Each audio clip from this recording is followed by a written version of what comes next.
बिस्मिल्लाहिर्रहमानिर्रहीम, अस्सलाम वालेकुम, वेलकम टू माय किचन। आज मेरे किचन में बहुत ही क्विक और बहुत ही इजी सा ब्रेड डेजर्ट बन रहा है जो बहुत ही टेस्टी, बहुत ही डिलीशियस बन के तैयार होगा। बहुत ही झटपट से तैयार हो जाता है और बहुत ही मज़े का बनता है, तो ज़रूर ट्राई कीजिएगा मेरी इस रेसिपी को।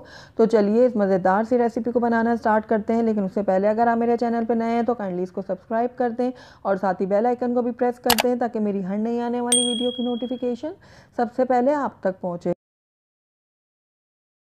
तो बहुत ही झटपट और क्विक सा डेज़र्ट बनाने के लिए हमें सबसे पहले इसमें ज़रूरत होगी ब्रेड की।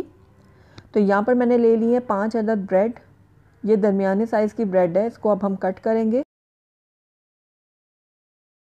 तो देखिए इस तरीके से इसको रख कर मैं स्क्वायर शेप में कट कर लूँगी।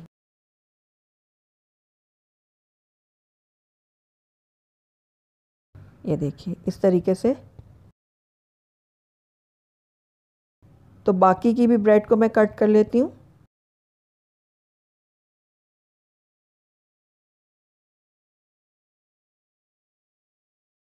तो ये देखिए सारी ब्रेड को मैंने कट कर ली है। अब इनको मैं एक तरफ रख देती हूँ और अब हम नेक्स्ट स्टेप की तरफ चलते हैं। तो यहाँ पर मैंने एक पैन ले लिया और इसके अंदर मैं ऐड करूँगी 3 कप दूध।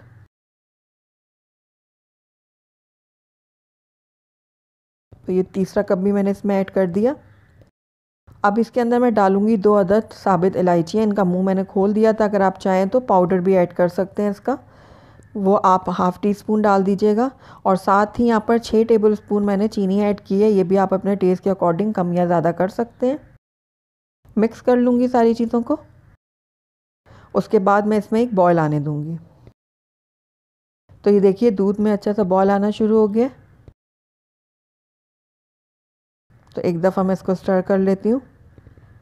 बीच बीच में मैं इसमें चम्मच चलाती रही हूँ ताकि दूध जो है वो लगे ना। उसके बाद यहाँ पर मैंने 3 खाने के चम्मच कस्टर्ड पाउडर ले लिए। मैं यहाँ पर वनीला फ्लेवर इस्तेमाल कर रही हूँ, आप अपनी पसंद का कोई भी यूज़ कर सकते हैं। और उसके बाद इसके अंदर 1/3 कप मैंने दूध ऐड किया है। अच्छे से दोनों चीज़ों को मिक्स करूँगी ताकि इसमें कोई लम्स ना रहें। तो ये देखिए एक पेस्ट सा मैंने तैयार कर लिया है। अब इसको मैं ग्रेजुअली इसमें ऐड करूँगी, थोड़ा थोड़ा करके डालूँगी और साथ स्टर करती रहूँगी ताकि दूध में कोई भी गुठली ना बने। तो ये देखिए इस तरीके से मैं डालती जाऊँगी और हिलाती जाऊँगी।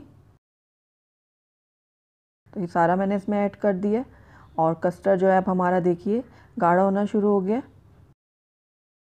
इसको बहुत भी ज़्यादा हमने गाढ़ा नहीं करना, क्योंकि जब हम इसमें ब्रेड डालेंगे तो ये और भी गाढ़ा हो जाएगा।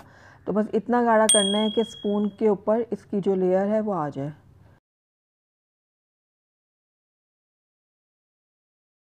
ये देखिए इस तरीके से। तो कस्टर्ड हमारा बिल्कुल रेडी है। फ्लेम को हम ऑफ़ कर देते हैं और साथ ही मैंने यहाँ पर एक दूसरा पैन ले लिया और इसके अंदर मैं ऐड करूँगी घी। आप चाहें तो ऑयल का भी इस्तेमाल कर सकते हैं।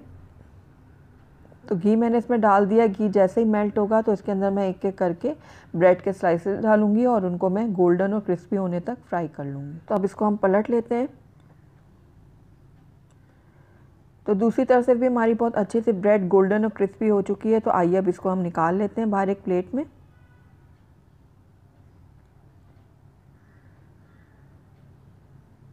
और इसी तरीके से मैं बाकी की भी ब्रेड्स को फ्राई कर लूँगी।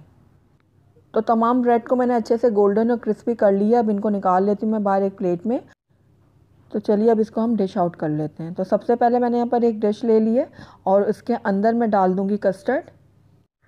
तो सारा का सारा कस्टर्ड जो है वो मैंने इसमें पोर कर दिया।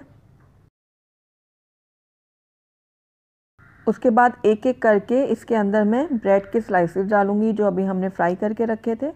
आप चाहें तो बिल्कुल अच्छे से अंदर डिप कर सकते हैं। अगर आपको बिल्कुल सोगी सोगी पसंद है तो आप अंदर डाल दें पूरा, लेकिन मुझे कुछ क्रिस्पी और कुछ थोड़े नरम पसंद है, तो इसलिए मैं पूरा इसको अंदर डिप नहीं कर रही, थोड़ा सा मैं बाहर रहने दे रही हूँ इस तरीके से।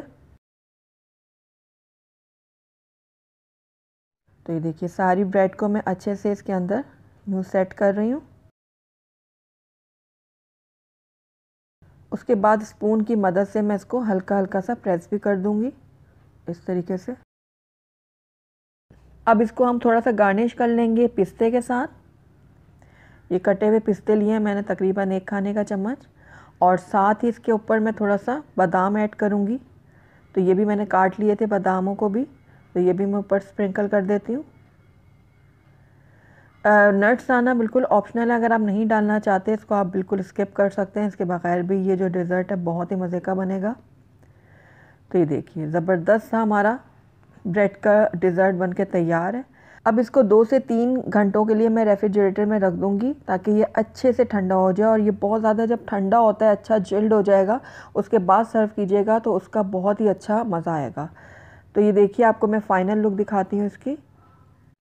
बहुत ही टेस्टी और बहुत ही मज़ेदार सा बिल्कुल झटपट से बनने वाला ये डेज़र्ट है। आपके घर में अचानक से कोई मेहमान आ जाए तो आप फटाफट से ये डेज़र्ट बना सकते हैं, बहुत ही आसानी से बन जाएगा और आपके घर वालों को और मेहमानों को ये बहुत ही पसंद आएगा। तो ये देखिए कितना ज़बरदस्त, कितना ये टेम्पिंग लग रहा है। तो चलिए इसको अब हम फ्रिज में रख लेते हैं, उसके बाद मैं आपको इसको सर्व करके दिखाऊंगी। तो 2 से 3 घंटे हो गए हैं इसको फ्रिज में रखे हुए, तो आइए इसको अब मैं आपको सर्व करके दिखाती हूँ। अल्हम्दुलिल्लाह बहुत ही ज़बरदस्त और बहुत ही मज़ेदार सा ये डेज़र्ट बनके तैयार हुआ था। तो इसको मैं एक सर्विंग प्लेट में निकाल के दिखाती हूँ आपको। ये देखिए जितना ये दिखने में अच्छा लग रहा है, टेस्ट में इससे कई गुना ज़्यादा अच्छा है ये। बहुत ही यम्मी और बहुत ही डिलीशियस सा ये डेज़र्ट बनकर तैयार होता है और झटपट से तैयार हो जाता है। तो ज़रूर ट्राई कीजिएगा मेरी इस रेसिपी को। अगर आपको मेरी रेसिपी पसंद आई है तो इसको लाइक करें, अपने दोस्तों के साथ शेयर करें, और अगर पहली दफ़ा मेरे चैनल पे आए हैं तो काइंडली इसको सब्सक्राइब भी कर दें और साथ ही बेल आइकन को भी प्रेस कर दें ताकि मेरी हर नई आने वाली वीडियो की नोटिफिकेशन सबसे पहले आप तक पहुँचे। और कमेंट करके मुझे ज़रूर बताइएगा कि आपको मेरी रेसिपी कैसी लगी। साथ ही मेरे फेसबुक और इंस्टाग्राम के पेज को लाइक करना मत भूलिएगा। Thank you for watching. अल्लाह हाफिज़।